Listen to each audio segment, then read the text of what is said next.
I was having problems finding a job that I liked. I have a background, so there wasn't a lot of opportunities. So Kim was in the halfway house.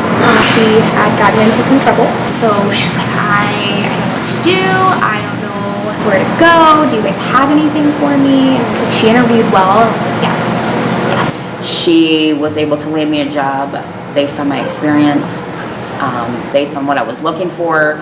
So they make it easier, a lot less stressful, because finding a job is a full-time job. So the first week was really hard, and then I started to work through my struggles. And the harder that I worked, the more focused I was, determined, because I didn't want to fail.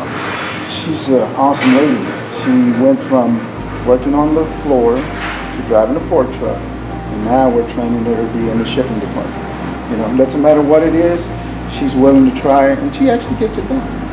I've done things here that I haven't been able to do elsewhere. And a lot of people want prior experience, and they've trained me to do things, and that's amazing. So.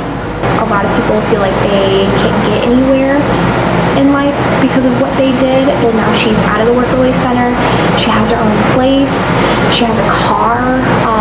She's been promoted 3 times. I told her I see her in 2 years, me walking around doing my check-ins. She's been hired on, managing, 10 people, and I'll wave to her and I'll say hello, and she'll be busy and she'll wave back and she'll tell me that, I'll talk to you later, and that's where I see her. Always have a positive attitude, always come to work and just do the best job that you can, and at the end of the day you'll see results, I promise. Just don't give up. Just don't give up.